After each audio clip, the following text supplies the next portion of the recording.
All right, so here for another talk on difficult conversations. I'm going to go a little bit more deeply into the concept of identity and how identities are implicated in conversations and what happens inside of us when this is going on. So there is this term called an identity quake that I really loved when we were learning about this stuff in my training. And so remembering that there's three layers, there's the facts, the feelings, and then the identity piece to every conversation. And just remembering, like, what is identity? It's the story that we tell about ourselves. It's the beliefs that we want to carry about ourselves, the things we hold most dearly. Normally personal identity, right? Your value systems and what you think about yourself. So the idea is that a confrontation may suggest something about you or the other person. This is also going on within them as well. And this can trigger what's called an identity quake. Again, great terms, because it can really feel that way. It can really feel destabilizing when this is something we're experiencing. And so this is what I'll go into next, is like, how do we know when we're having an identity quake? Because, lots of conflicts end in defensiveness and maybe anger and things. But, identity quake is really when a conversation is very difficult for you, but you've had similar conversations in the past, maybe with the same person on a different topic or something like that, and you have not felt this way. The conversations have gone more easily in the past. That's one clue. Another clue is that you lose your balance midway in the conversation.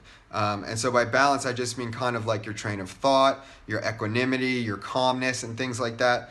This is another clue. And the third is that if you're after the fact dwelling on the conversation and wondering, for days or weeks or months even, what did the person think of you, or did you say the right thing? This is definitely about your identity. And so these are three ways that you can tell maybe. But there's other indications here. There's two reactions typically when you have an identity quake and you've got these worries, or your sympathetic nervous system is kind of active, your defenses are up, you're hypervigilant maybe. There's two responses. One is denial, and the other is exaggeration.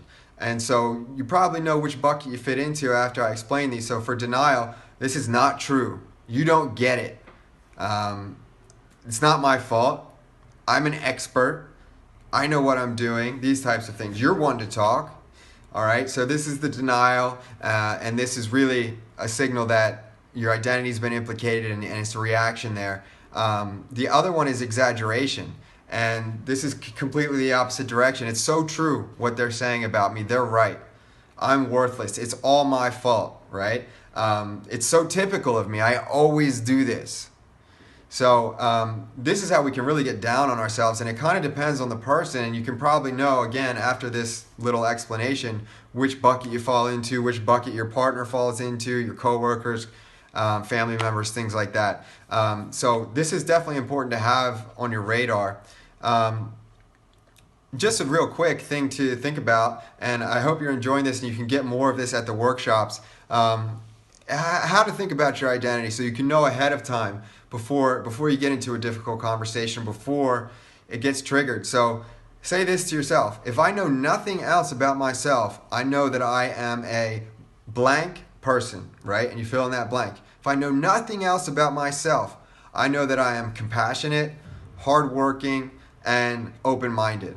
Okay? So I've just filled in with three things. Take three things. What are the three things for you? And then think about their opposites. And you can anticipate that if there was a conversation that I was having that would maybe implicate that I'm lazy, or that I'm closed-minded, or that I'm not compassionate, that I'm cold, then I'm going to take this hard, even if the person doesn't say it. But even if the person says something like, "Oh, did you finish your assignment? Did you complete this on time?" And I'm already probably feeling so bad about it because my entire identity is wrapped around being productive and hardworking and appearing that way. It's just a little example. So definitely encourage you to do that. Think about that. If I know nothing else about myself, I know that I am. All right. And so other ways to think about, avoiding triggering someone else's identity is to put your intentions out. on the table. All right, be transparent about your intentions. So, for example, if I'm the boss and this person has turned in something that's inadequate, late, whatever, so hey, I'm really interested in making sure that we continue to have these clients and continue to make these sales. What was the reason that this assignment was XYZ, right? There's things wrong with it. And so this is a key. So starting with inquiry and also being transparent about your intentions, these two things can really help you to avoid triggering someone else's identity. So I do hope that you found it helpful. I really encourage you guys to come to the webinars and the workshops as well. Please do drop your email into the form on my story, on my profile as well, and I'll add you to the list.